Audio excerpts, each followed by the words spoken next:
بسم اللہ الرحمن الرحیم ان الحمد للہ والصلاة والسلام علی من لا نبی بعد۔ سامعین و ناظرین، موجودہ حالات کے تناظر میں انتہائی افسوس کے ساتھ یہ بات عرض کر رہا ہوں کہ زمانہ گزر جانے کے ساتھ مؤرخ جب اس تاریخ کو لکھے گا اور جب اس تاریخ کو لکھنے کے لیے مؤرخ اپنا قلم اٹھائے گا، اگر اس مؤرخ کے اندر ایک ذرہ برابر بھی ایمان ہوا اور ایک ذرے برابر بھی اس مؤرخ کے اندر غیرت ہوئی، اس تاریخ کو لکھتے ہوئے مؤرخ کانپ اٹھے گا اور اس کا قلم بھی کانپ اٹھے گا کہ ایک ایسا دور بھی گزرا ہے کہ جب یہود قبلہ اول پر یلغار کیے ہوئے ہے اور جب پوری دنیا کا کفر مسلمانوں کو مٹانے کا درپے ہے، اور جب پوری دنیا کے یہود و نصارہ مل کر فلسطین کے بچوں کو ختم کرنے کے درپے ہیں، عورتوں کا قتل عام ہو رہا ہے، بچوں کا قتل عام ہو رہا ہے، یہاں تک کہ جانوروں کو بھی نہیں بخشا جا رہا، ایسے حالات کے اندر ایک ایٹمی طاقت کہلانے والا ملک اور ایک ایٹمی پاور رکھنے والا ملک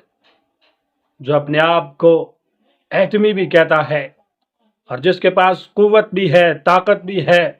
اور وہ لا الہ الا اللہ کے نام پر بنا بھی ہے، ایسے ملک کے اندر کچھ لوگ تو بسنت بنانے کے چکر میں تھے اور کچھ لوگ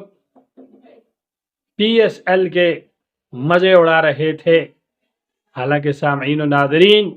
اللہ کے نبی صلی اللہ تعالی علیہ وسلم نے آج سے 1450 سال پہلے مجھے اور آپ کو جو درس دیا ہے، وہ درس یہ ہے کہ ساری دنیا کے مسلمان ایک جسد واحد کی طرح ہیں۔ اگر ایک مسلمان کو کہیں تکلیف ہوتی ہے، سارے مسلمانوں کو اس کی تکلیف کا احساس ہونا چاہیے کہ جس طرح بدن کے اگر ایک عضو کے اندر تکلیف ہو تو سارا بدن تکلیف کے اندر ہوتا ہے، اسی طرح مسلمان وہ ہے کہ اگر ایک مسلمان کو تکلیف ہو،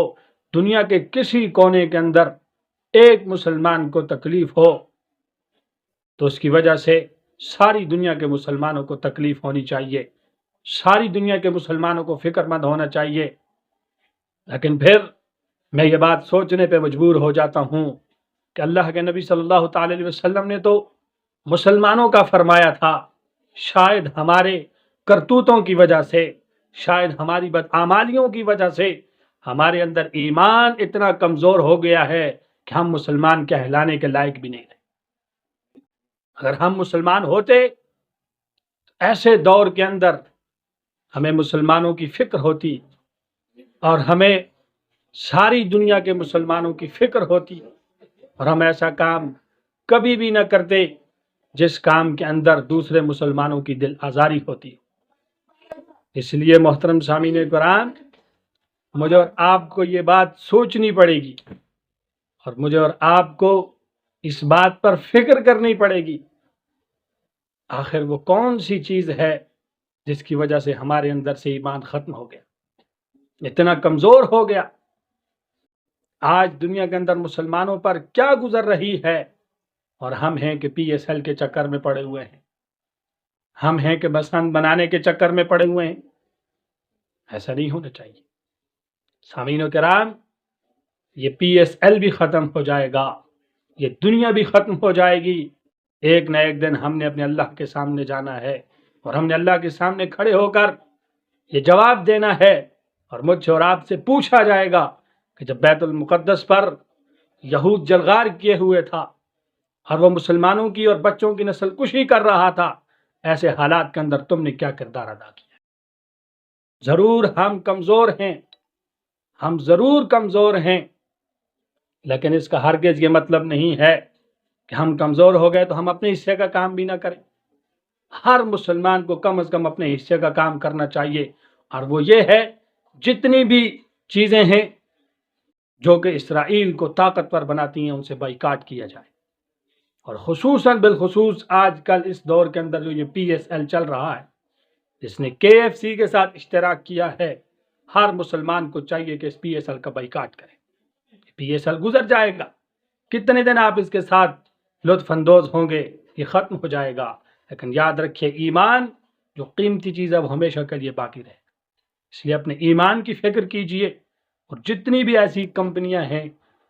جو کہ اسرائیل کے ساتھ اتحاد کیے ہوئے ہیں اور اسرائیل کو ان کا نفع پہنچ رہا ہے،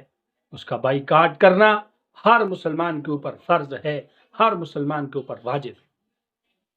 اس لیے اپنی ذمہ داری کا احساس آپ کو ہونا چاہیے، اور اپنی ذمہ داری آپ نبھائیے۔ آپ ایسی تمام چیزوں کا، چاہے وہ کسی بھی طرح کی ہوں، ان تمام کی تمام چیزوں کا بائیکاٹ کیجئے۔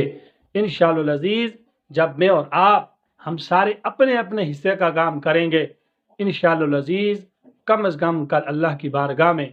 جا کر ہم سرخرو ہو سکیں گے۔ اللہ تبارک و تعالیٰ مجھے اور آپ کو صحیح معنوں میں دین اسلام پر چلنے اور پوری دنیا کے اندر جتنے بھی مسلمان مظلوم ہیں ان کا احساس اپنے دل کے اندر پیدا کرنے کی توفیق عطا فرمائے۔